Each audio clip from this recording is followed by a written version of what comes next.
Fats की किसको चाहिए और कहाँ से मिलेगी? जिनका शरीर बहुत दुबला है, यहाँ से कटोरियाँ बनी हुई हैं, अंदर धसी हुई है जगह, गालें अंदर गई हुई हैं, खुश्की बहुत है, ड्राइनेस बहुत है। ध्यान दें, जिनको वायु बहुत बनती है उनको थोड़ा फैट्स और ऑयल्स भी चाहिए।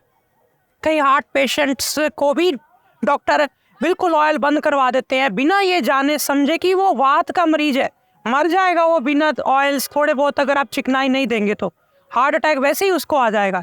खाने पीने के मामले में लोग ज़्यादातर ऐसे आदत में पड़ जाते हैं कि जो उनको पसंद होता है या तो वो उसे बार बार खाते हैं, ज़्यादा खाते हैं, या फिर वही सब खाते हैं जिसकी वजह से उनके अंदर न्यूट्रिशन की कमी आती है।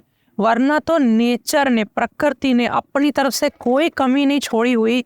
आपको कैल्शियम भी मिल जाता है, आपको विटामिन B12 भी मिल जाता है। हालांकि B12 आप कहते हैं जी बाहर चीज़ों में तो बहुत कम होता है। भाई आपकी बॉडी अलग अलग जो बी कॉम्प्लेक्स है उसको अब अलग अलग तरह से उसके तोड़ करके वो अपने हिसाब से एडजस्ट कर लेती है। आपको नहीं ज़्यादा ज़रूरत होती इसकी चिंता करने की। चिंता करनी ही उनको पड़ती है जो किसी हैबिट की वजह से, किसी एडिक्शन की वजह से, किसी टेस्ट के ज़्यादा जो दीवाने होते हैं उनको बार बार एक ही तरह की चीज़ खाने की आदत लग जाती है। कोई ज़्यादा मिठाई खाया जा रहा है तो वो एक साइड पे झुक गया, अब वो नमक नहीं खा रहा या कड़वा नहीं खा रहा। अब कोई नमक ज़्यादा खाया जा रहा है और मीठा नहीं खा रहा। तो इस तरह से जब वो बॉडी को एक ही तरह का ट्रीटमेंट ज़्यादा मिलता है, किसी का बीपी बढ़ जाता है, किसी का फिर कम रहने लगता है, कोई व्यक्ति आलसी हो जाता है ज़्यादा फैटी चीज़ें खाने से, कोई व्यक्ति बिल्कुल ही उबला खाना शुरू कर देता है किसी के कहने पर कि भाई उबला ही खाओ, तो वो फिर बिल्कुल ही पिचक जाता है, वायु बढ़ जाती बॉडी में उसके।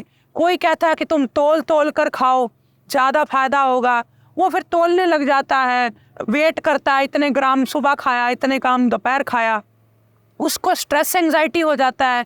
एक तरह से ये ओवरऑल एक तरह से आपको भ्रमित किया जा रहा है सबकी तरफ से। अटेंशन ग्रैस्प करने के लिए आपकी वो ऐसी चीज़ें करते हैं, आपको एक बैलेंस लाइफ से दूर हटाते हैं।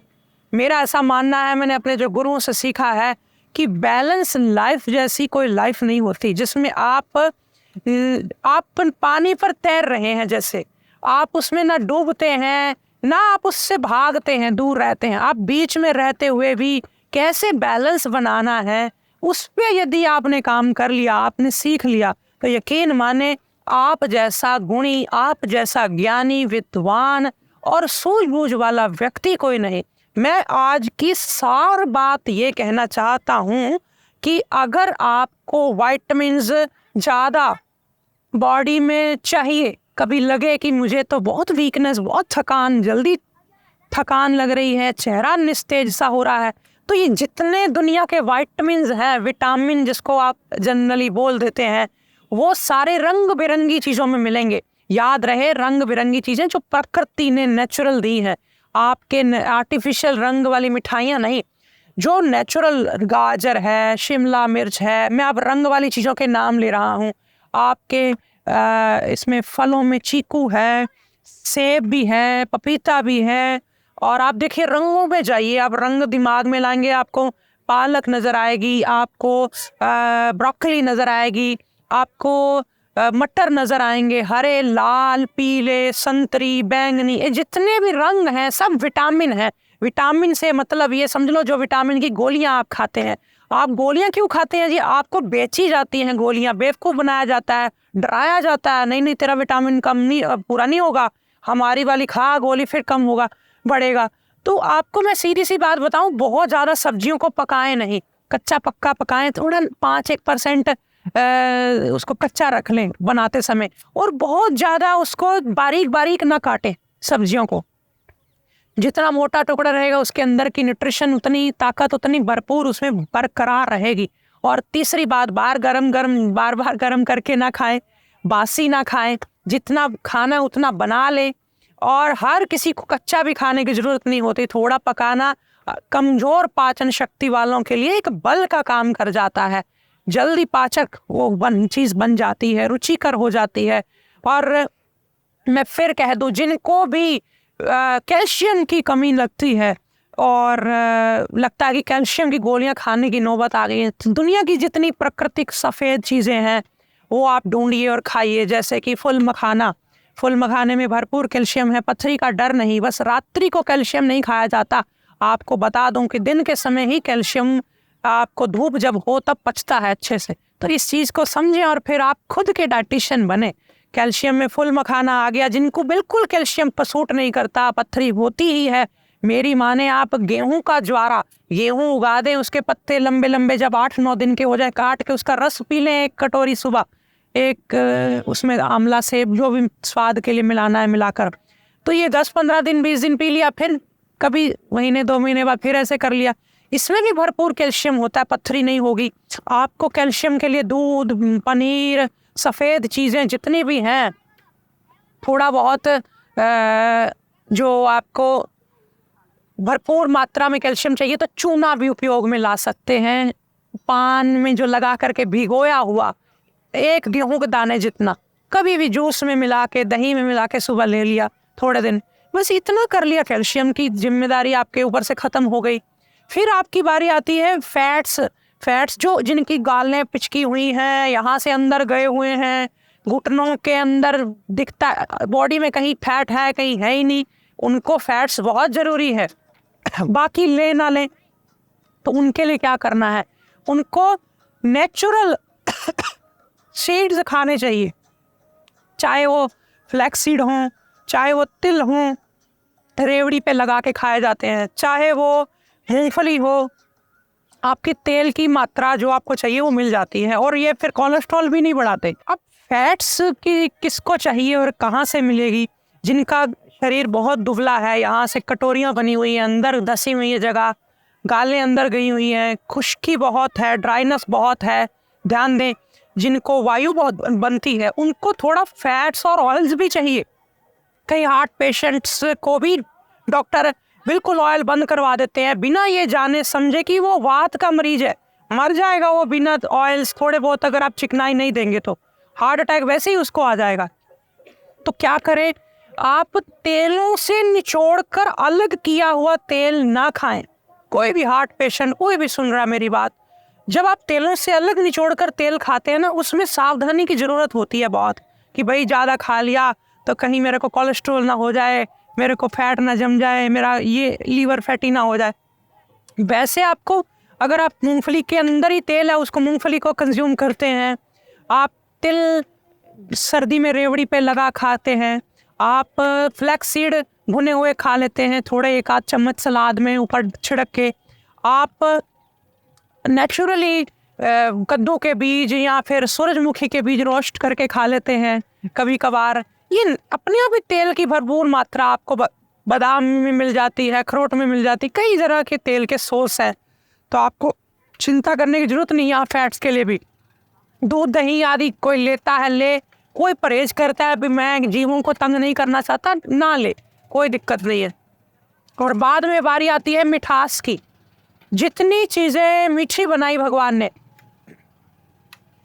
उसको एक तो दिन के समय खाओ। एक मीठी चीज़ यदि खाने से पहले खाओगे तो खाना कम खाओगे, और मीठी चीज़ खाने के बाद यदि खाओगे तो खाना तो आप खा चुके हो, ऊपर से ओवरलोड हो जाएगा कैलोरीज का। इसलिए कोशिश करें मीठा पहले ही खा लें गुजरातियों की तरह खाने से, तो इससे ये होगा कि पेट मीठे से भर गया, आपको मीठी चीज़ खाना पसंद था, उतना ही खाना कम कर देंगे आप उस दिन, फिर आपकी कोई बॉडी में प्रॉब्लम नहीं होती। प्रॉब्लम तब होती है जब लोग कहते हैं आम खाओगे, बोले हाँ रख दो, खाना खा के खाता हूँ, यही बीमारी है। आप एक मील के साथ दूसरी मील को कंप्लीटली जब मर्ज करके और भर भर के खाते हैं, ओवरलोड हो जाता है। आपने कभी ध्यान दिया है इस बात पे कि आपने खाना खा लिया है, खाना खा के कोई पूछे आपको कि चावल बने हुए थोड़े खाओगे, अब रोटी खाई थी, आपका मन करेगा चावल भी खा लूं, आप 1 कटोरी ले लोगे। वैसे आप चावल खाते जाओ, आप ज़्यादा नहीं खा पाओगे। तो इसलिए जो मोटे हैं, ठाड़े ठाड़े हैं, उनको एक तरह का खाना खाना चाहिए, और जो दुबले पतले पिचके हैं उनको रोटी, चावल, दाल, एक सब्जी, ऐसे खाना चाहिए मल्टीपल वैरायटी में। और जाते जाते एक दो और टिप्स दे जाता हूँ मीठे के बारे में भी और नमक के बारे में भी, कि मीठा जो है नेचुरल जितनी भी चीज़ों से आ रहा है वो लीजिए, और जो फैक्ट्रियों से आपको सप्लाई किया जाता है मीठे को प्रोसेस करके, इनको बाय बाय कर दीजिए। बस इतना ही करना आपने। आपके सामने एक पूरा विजन आ गया जिंदगी में करना क्या है। आप कहोगे जी गन्ने का रस, आपको आने दो। आप कहोगे चीनी, बोले रहने दो क्योंकि फैक्ट्री से आई है। जो फैक्ट्री का इंटरफेरेंस है ना, इसको घटा दो, आपकी जिंदगी वैसे ही नेचुरल हो गई। अब बात कर लेते हैं नमक की। नमक एक तो कम खाएं, नहीं तो बाल ज़्यादा झड़ेंगे, बाल आपके आगे से निकल जाएंगे। नमक ज़्यादा खाने से बाल सफ़ेद भी होते हैं, मैंने कई बार बताया। तो नमक कम खाएं। क्या करें? जिस चीज़ को बिना नमक के खाया जा सकता है, जैसे सलाद, जूस, सादा कोई और ऐसा उपयोग के लिए पेय, वहाँ नमक का उपयोग ना करें। लेकिन जहाँ नमक मैंडेटरी है, जैसे कोई छाछ है, अब छाछ अकेली डकार करती है, नींबू पानी अकेला डकार करेगा। कभी कभी सब्जी में भी आप नमक नहीं डालेंगे, फीकी रखेंगे, वो भी डकारे मारने के लिए मजबूर करेगी, पचेगी नहीं। तो नमक पाचक भी तो है ना, तो ये नमक वहाँ पे जरूर डालें। और फालतू में जो ऊपर से छिड़कते एक्स्ट्रा, और आप जो डिब्बा बंद चीज़ें जो बाजार से लाते हैं उसमें नमक तो होता ही है, उनको अवॉइड कर लें। बस यहाँ नमक की पूर्ति हो गई, आपका ना बीपी बढ़ेगा, ना घटेगा, ना आपको आलस आएगा, ना कमजोरी होगी, ना मोटे होंगे, ना दुबले दिखेंगे। एक संतुलित जीवन आपको मिल जाएगा। इसमें कुछ चीज़ें अभी भी छूट गई हैं, सारा आहार कवर नहीं हुआ। डिटेल में एक बार फिर से अगले अंक में कभी फिर चर्चा करेंगे। और आपके जो इसके वीडियो के कार्यक्रम के बाद जो प्रश्न हैं, भ्रांतियां हैं, जो डाउट्स हैं, वो नीचे मेरे को रखें कमेंट्स के माध्यम से। मैं उस पर भी फिर अगले आने वाले समय में चर्चा करूंगा। बहुत ज़रूरी है लोगों को सही गाइडेंस मिले। लोग इक्का दुक्का इधर उधर से, या तो कोई सही सोर्स से उनको नॉलेज मिलती है, बाकी सब लोग अपनी दुकान चला रहे हैं, उनको बस अपनी चीज़ें बेचनी है। मैं आपसे प्रार्थना करूं, अपने आप को नेचर से जोड़िए। यही आज का मेरा आपके लिए सूत्र है। नमस्कारम। आयुर्वेद में छोटे बच्चों के लिए और बुजुर्गों के लिए कम दवाइयाँ उपलब्ध हैं, ना के बराबर। वो गोली नहीं खा सकते, तेज दवाइयाँ नहीं खा सकते। इस समस्या को समझते हुए मैं लेकर के आया हूँ आनंदम आयुर्वेद की तरफ से आपके लिए ढेर सारे अर्क, जिसमें आपको अश्वगंधा का अर्क, जीरा का अर्क, और ये गाय के दूध से बना हुआ अर्क कमजोर बच्चों के लिए। ऐसे ही बहुत सारे अर्क आपको मिल जाएंगे। आप इसे अपने घर में रख सकते हैं, कभी भी फर्स्ट एड के तौर पे ज़रूरत पड़ने के लिए। आपको ये बड़े ही अच्छे हैं, बच्चों से लेकर बुजुर्गों तक सबके लिए। और इनकी डोज यदि कम ज़्यादा भी हो जाए तो डरने की ज़रूरत नहीं होती। ये अर्क आपको sanskritabazar.com पर मिल जाएंगे। आप अपने घर बैठे इसे मंगवा सकते हैं। सभी वैद्य भाई बहन इस अर्क की विद्या को भी अपने आयुर्वेद की प्रैक्टिस में शामिल करें, क्योंकि ये भगवान शंकर द्वारा चलाई गई है। उन्होंने माँ पार्वती को सिखाया, माँ पार्वती ने आगे रावण को विद्या दी, और रावण ने फिर इस पे बहुत सारे ग्रंथ भी लिखे। आप ज़रूर इसे अपने घर में, अपने जीवन में शामिल करें।